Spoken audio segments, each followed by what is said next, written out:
मेरा नाम अतुल शर्मा है।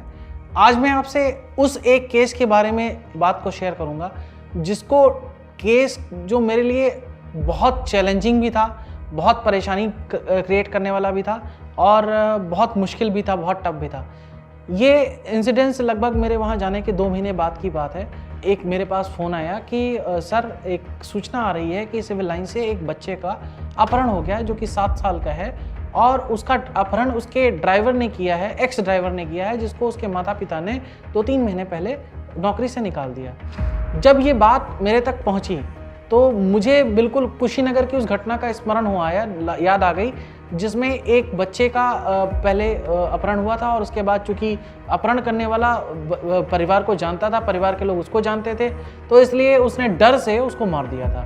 तो मुझे यही लगा कि यहाँ भी फैमिली उसको जानती है अपहरण करने वाले को, तो अपहरण करने वाला हमेशा ये सोचेगा कि फिरौती के मुझे 3 करोड़ रुपए मिल भी जाएंगे तो भी मैं इसको मारूंगा तो है नहीं, तो मुझे पकड़ लिया जाएगा। तो मुझे यही डर लगा कि इसकी भी कहीं हत्या ना हो जाए। लेकिन फिर उसके बाद हमने अपने नर्व्स को कंट्रोल किया और उसके बाद हम लग गए अपने काम में। हमने तत्काल अपनी जहाँ से ये अपहरण हुआ था वहाँ पर एक टीम को भेजा और उसके बाद वहाँ जाने के बाद सीसीटीवी फुटेज वगैरह को खंगाला। जब सीसीटीवी फुटेज वगैरह खंगाली तो पता चला कि एक गुलाबी रंग की जो मारुति कार है उसमें उसको लेकर के वो एक रोड पे निकला था, कौशाम्बी रोड पे निकला था। तो उसी रोड पे जब वो गया तो वहाँ पर हमने वो आगे रोड जाकर के 3 पार्ट में डिवाइड हो जाती थी। उस रोड पे हमने 3 जगह पर उसको लगाया, अपनी पुलिस पार्टी को लगाया। इसी बीच में ड्राइवर ने वहाँ पर उसकी फैमिली को फ़ोन करके 3 करोड़ की फिरौती की मांग की। तो उससे हमें उसकी एक अपडेट लोकेशन पता चली, तो हमने वहाँ पर अपनी तीनों पार्टियों को और आगे मूव किया।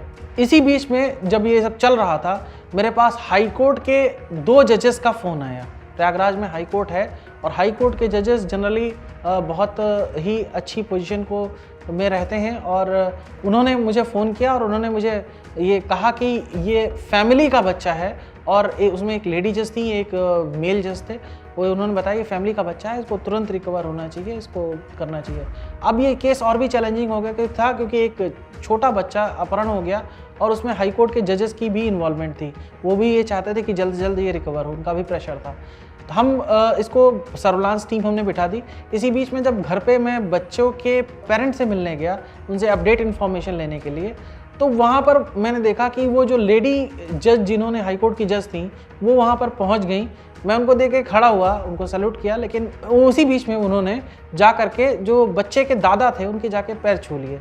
अब मेरे लिए टेंशन और बढ़ गई कि लेडी का जो जज हैं, जो हाई कोर्ट के जजेस हैं, उनका इन्वॉल्वमेंट सुपरफिशियल नहीं था, उनका इन्वॉल्वमेंट व्यक्तिगत लेवल पे था और अब ये दिक्कत बड़ी हो चुकी थी कि ये केस रिकवर होना ही है किसी तरीके से। खैर भगवान का आशीर्वाद था, हमारी टीम भी बहुत अच्छी थी, उसने गाड़ी की संभावित लोकेशन थी उसको ट्रेस करना चालू किया और उसके बाद एक मोड़ पर उनको वो गाड़ी दिख गई और उसके बाद इन्होंने उसका पीछा करना चालू कर दिया। और उसके बाद मुझे टीम का प्रभारी मेरा वृंदावन राय था, उसने मुझे तत्काल बताया कि सर गाड़ी हमें दिख गई है, हम उसके पीछे जा रहे हैं और गाड़ी में केवल वो ड्राइवर है, उसका बच्चा है, ड्राइवर है और वो बच्चा है और कोई नहीं है। इन्होंने उसका पीछा करना चालू किया तो उसको किसी संभव पता चल गया कि ये पीछा कर रहे हैं। चूँकि इन्होंने ओवरटेक करने की कोशिश की तो उसने रिवॉल्वर लहराते हुए बताया कि अगर पीछे से हटना नहीं छोड़ोगे तो बच्चे को मार दूंगा।